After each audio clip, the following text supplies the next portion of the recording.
کرکټ کې د سره کله چیلنج کړی؟ خو ښه یو ورځ مې چیلنج سره کړی مساوي شو. داسې یو جالب خاطره شته چې تر اوسه یې چاته نه ویلي او موږ ته یې ووایي چې ګربز سره ستا تېره شوي ماشومتوب کې مثلا لانجه؟ نو هغه به کوچنیوالی کې جنګونه ډېر کول نو هماغه د ده سختي د دغه جنګونه د دغه کلک هوډ هماغه و چې دی دغه ځای ته راورسولو دی چې کوم شي ته ووایي دا کار کوم نو دی بیا هماغه ځای ته ځان رسوي. د افغانستان د تکړه توپ وهونکي او وکټ کیپر کوم چې په نړیوال کرکټ باندې راج کوي او کوم چې د هر افغان په زړه کې ځای لري، رحمان الله ګربز کشری ورور مسعود ګربز را سره دی او له ده به پوښتنې کوم خو پوښتنې به لږ څه جالبه هم وي او لږ څه سختې به هم وي. ګربز ستړی مه شي. بسم الله الرحمن الرحیم. مننه خوشحاله اوسئ. خیر راغله. ډېره زیاته مننه. جالبه پوښتنې خو به دې ویلې چې کله چې رحمان الله ګربز افغانستان ته راځي او بیا د خپل والد صاحب سره مخ کېږي د خپل کورنۍ له غړو سره مخ کېږي ډېر جالب حرکتونه کوي موږ یې په ویډیو کې ګورو. دی د ګربز طبیعت دی که نه بعضې وخت داسې کوي؟ بالکل ګربز چې دی هغه تاسو ته معلوم دی بهتره هغه یو پن انسان دی، هغه په عادي ژوند کې یو ډېر خوشحاله انسان دی، هر چا سره داسې دی نه یوازې فامیل له غړو سره هر څوک چې ورسره راځي دی ډېر خوشحاله کردار ورسره کوي، هغه خلک خفه ترې نه ځي. او تا سره هم کله شوخي کوي؟ بالکل موږ خو فلمان کې ډېر شوخي کوو ځکه ورونه یو نو شوخي به خامخا کوو خو لکه زه دومره شوخي ورسره نه کوم ځکه هغه مشر دی. زه به یو خبره وکړم دا کله چې کورنۍ کې دوه ورونه بیا د ماشومتوب رالوشي تر اخره پورې بیا رارسېږي دا ځای دی چې د هېواد په نمایندګۍ لوبېږي داسې یو جالبه خاطره شته چې تر اوسه یې چاته نه ویلي او موږ ته یې ووایي چې ګربز سره ستا تېره شوي ماشومتوب کې مثلا لانجه منډې تړلې یو بل نه څه پټول داسې نور څه؟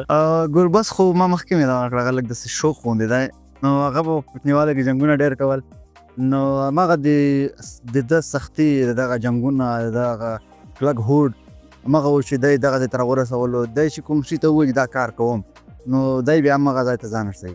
دا د یو ښه عادت دی. کرکټ کې د ورسره کله چیلنج کړی؟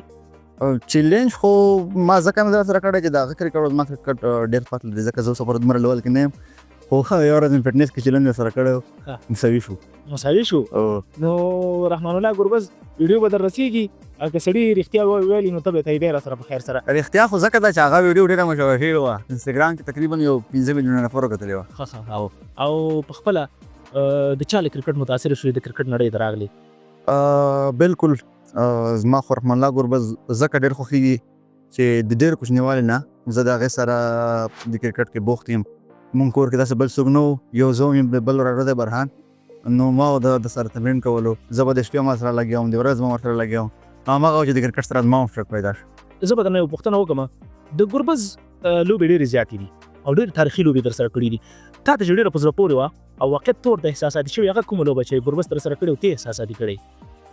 ګربز خو ماشاءالله ډېرې ښې لوبې کړې دي ټولو دنیا ته معلومه ده. هغه یو لوبه چې پاکستان خلاف د 1.5 سال وکړل او بدبختانه افغانستان وبایلله هغه لوبه زما دپاره ډېره یو خوشحاله لوبه وه چې ګربز پکې پرفارمنس وکړو او خفه دې کړم چې لوبه مو وبایلله. کله چې د ګربز لوبه کورنۍ والد صاحب ورونه او خپلوان د ده ته کله تلویزیون ته ناستي سکرین ته ناستي څومره خوشحاله یي چې ګربز لوبه ده او ګربز به انشاءالله نن افغانستان ته لوبه ګټي ښه لوبه به ترسره کوي؟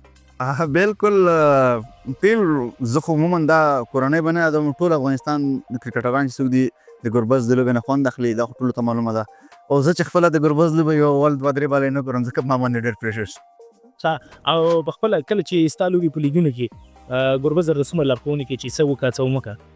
بالکل زه چې څومره وخت ګربز سره تېروم نو زه د هغه نه زده کړه کوم ځکه د هغه لیول چې دی هغه اوس د دنیا سټار دی نو د هغه یوه خبره ما دپاره ډېر غټ ځای نیسي نو د ګربز سره زما پاتې کېدل دا ډېره خبره ده زه ډېر خوشحاله یم. په خپله سیم ټو سیم د هغه بله روانه ویکټ کیپر او بیټینګ کې که نه نور برخو کې لګي؟ بالکل زه هم ویکټ کیپر بیټسمین یم ټولو ته معلومه ده. نور پلان نشته چې مثلا نور برخو کې؟ نه ما چې اوس د افغانستان کوم کرکټ کړی دی الحمدلله ډومېسټک کرکټ مې ټول کړی دی د حیز ویکټ کیپر بیټسمین مې کړی. تېره ورځ د اصلي زه هم وهلې وه په بالر زړه نه خوږېږي دغه وختونو کې چې د بالر هغه کیریر خرابېږي او څه ناڅه؟ بالکل داسې ده دا د هر چا یو ورځ وي ما پرون هم دا خبره وکړه پرون زما ورځ وه هماغه وه چې د ورځې نه مې ګټه واخیسته سنچري مې وکړه نن هغه رقم ته نه وه لکه څنګه چې پرون وه نن بیا زه راوشم دا د کرکټ برخې دي جګې ټیټې په کرکټ کې راځي نو کله کله د انسان څنګه ورځي کله کله څنګه ورځي. په نړیوال کرکټ کې دوه بالران درته ښایم له کوم یو بالر به مثلا داسې یو چیلنجي اور در سره میچ کوي او تا ته رنزونه 12 یا 14 پاتې دي پوره به یې کړي لومړی د پاکستان شاهین افریدي او بل د استرالیا چې موږ دواړو ټیمونو سره ډېر سخت خلاف یو د استرالیا میچل سټارک. ورلس یې 14 منډې دي له کوم یو بالر په ډېر اسانۍ سره او راحتۍ سره پوره کوي. یا په زړه بال وي لکه اخر ټایم کې بیا خو به فکر کوم د میچل سټارک نه وشي ځکه شاهنشاه په اخر ټایم کې بلکر ډېر که نه او راتلونکي کرکټ کې به مسعود ګربز څومره وخت نور ته اړتیا لري چې موږ پر سکرین وګورو د افغانستان په نېشنل ټیم کې وګورو د افغانستان په نمایندګۍ په غټو لیګونو کې وګورو. بالکل دا د هر لوبغاړي ارمان وي خواهش وي چې افغانستان دپاره لوبه وکړي. خو کرکټ کې وخت نه دی معلوم، هر وخت ته چانس ملاویږي، یو کال بعد 15 کاله بعد هر وخت ته چانس ملاو شو د هغه چانس نه ګټه اخیستل دي نو ته مخکې راځه. د افغانستان د یاد لیګ په اړه له ګربز سره نه یم غږېدلی. په KPL کې د کابل زلمو لپاره لوبېږي. د ده پر ژوند د ده سره د ګربز پر اړیکو ټوکو ټکالو او د ماشومتوب نه تر دغه وخته پر ژوند او په کرکټ غږېدلی یم.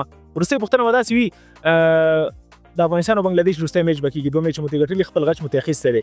که چېرته ګربز سنچري ووهي او راشي تحفه به ورته څه اخلي؟ که د تحفه برابروم زه ورته برابره کړم که ته به ورته اخلي یو تحفه. لکه ټولې تحفې دي چې هغه سنچري وکړي دا د هر څه دي. بیا خو دلته خو د تحفې معلومې نه دي نو چې څه ورته خوښ شو هغه به ورته لکه ښه نه ښه څنګه چې بیا منکر نه شي. نه ډېر زیات مننه ګربز چې راغلې. وخت چې د رحمان الله ګربز په څېر مسعود ګربز هم ډېر جانانه او ډېر خوږ انسان دی. خدای دې تل سرلوړی لري، خدای دې وکړي په راتلونکي کې په ډېر لنډ وخت کې د افغانستان لپاره ډېر څه وکړي او ډېر خوښۍ راوړي. ډېر زیات مننه.